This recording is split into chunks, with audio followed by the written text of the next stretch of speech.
Neil Druckmann is perhaps the most insufferable person in the gaming industry. That's not to say he's untalented, that's not to say he shouldn't have a job in the gaming industry, but as a figure in the gaming industry, he is absolutely insufferable.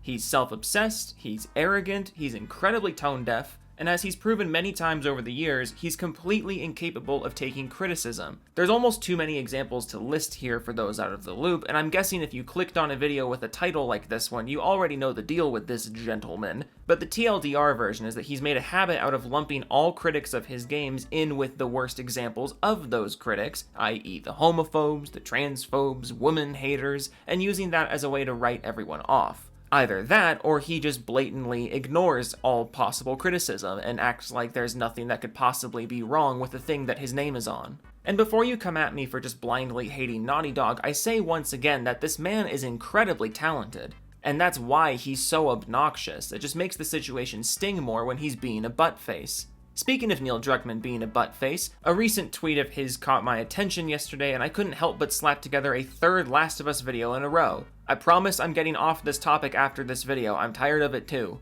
But on April 4th, roughly a week and some change after the disastrous launch of The Last of Us on PC, IGN posted a tweet linking to an article of theirs that reported on a recent statement from Naughty Dog saying that they're not currently prioritizing Steam Deck verification for The Last of Us on PC. Instead, they're going to be focusing on getting the base game as functional as possible.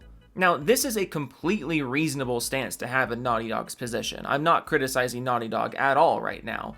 The game is still a complete mess on PC, and as of April 4th, it's only managed to weasel its way up to a 45% approval rating on Steam. Sure, it shook off the mostly negative label, but the mixed label isn't much better. So focusing on the base game's performance and stability before putting all your effort into getting the Steam Deck version verified is frankly a good idea, because the majority of PC players are going to be playing this on an actual computer and not the Steam Deck. It doesn't forgive how the game launched, and it doesn't forgive the fact that they hired Iron Galaxy to do this port in the first place and then somehow didn't expect this to happen, but at least they seem to have a reasonable approach to fixing things. But speaking of the Steam Deck, do you remember this tweet from Neil a while back? That could fit nicely in a Watch Mojo top 10 things that aged poorly list. Neil was putting in overtime hyping this game up on PC though, and honestly it was getting me kind of excited for the port. I mean, I was never going to buy this thing, don't get me wrong, my backlog is full enough as it is, and I wasn't about to drop 60 smackaroos on a game that is literally the embodiment of everything that annoys me about AAA gaming nowadays. But the fact that the head of Naughty Dog was this excited about the move to PC was honestly really exciting to me as a PC gamer. It was an indication of Sony and their studios adapting to the times and getting more pro-consumer.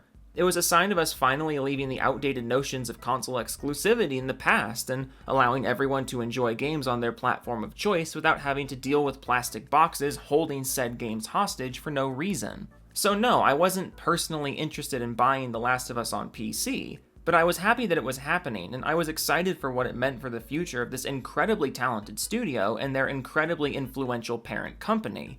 So when the port came out so fucking busted, it was a punch in the face to everyone excited about the future of these companies, but also seeing the face of the franchise take the situation so not seriously. Like, you can't help but roll your eyes at it. You can't help but ask yourself, was Neil Druckmann hyping this port up because he was genuinely excited about it? Or was he just doing it because it's the latest piece of Naughty Dog's self-indulgence? Was Neil Druckmann actually excited about Naughty Dog expanding to the PC market, or was he just excited about having his name on another product? I mean, am I the only one who can't help but chuckle at the irony of this quote tweet? The dude posts a bunch of hype tweets about The Last of Us on PC, all while completely aware of the game's broken state, and then goes completely radio silent on the matter for a week, only to break his silence because IGN dared to imply that Naughty Dog wasn't taking the game's stability seriously. And I mean, Naughty Dog absolutely is taking the game's state on PC seriously. That's been made very clear by their Twitter and all the frantic updates they've pushed out. But you know who's made it very clear that they're not taking the situation seriously? This guy. And make no mistake, in between this tweet where the PC port dropped, and this tweet where he felt the need to call out IGN for implying there's something wrong with a Neil Druckmann game, the guy made no tweets about The Last of Us on PC. Literally none. Like, just look, this dude legit went radio silent after hyping up the PC port for weeks, and only broke his vow of silence to correct a tiny fucking detail in an IGN article. Still no apology tweet, still no basic acknowledgement tweet regarding the PC port's launch state. He's just cruising along like nothing happened. He's just cruising along like this is a thing that happened, like, oh, how'd that happen? Well, that doesn't involve me. No reason for me to say anything about that. This is the head of Naughty Dog. I've never seen the head of a studio whose most recent product had so much backlash. I've never seen someone in that position take the situation so not seriously. And I think this is partially why the PC port of The Last of Us is getting as hammered as it is. This thing was hyped beyond belief, and you really expect us to believe that nobody knew what was going on with it before the public got their hands on it?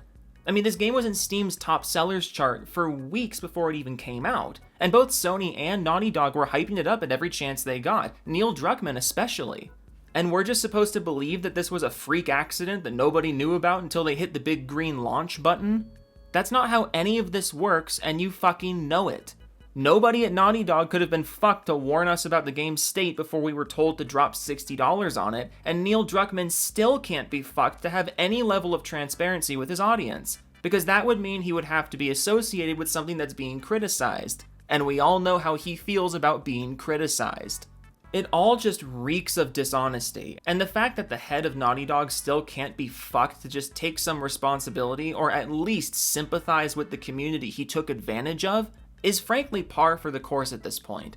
In conclusion, I hope it was worth it, Sony, Naughty Dog, and everyone else involved with this, because I know that I, for one, am never going to trust another PC product with either of these companies' names attached to it. Not just because you didn't have the decency to warn the customer about the state of the product you were selling them, but also because these companies continue to be run by people who couldn't make it any more clear how little respect they have for people like me who just want good games to be available to those who want to play them. These companies are run by people with planet-sized egos who continued to hype up a product they knew goddamn well was broken and below par, but couldn't possibly acknowledge that because that would take away from their name being in the opening credits. All while completely oblivious to the fact that their name is forever going to be associated with fiascos like this one, and the longer they wait to own up to that and have some self-awareness, the deeper their hole is going to get. Hope it was worth it, you doofus.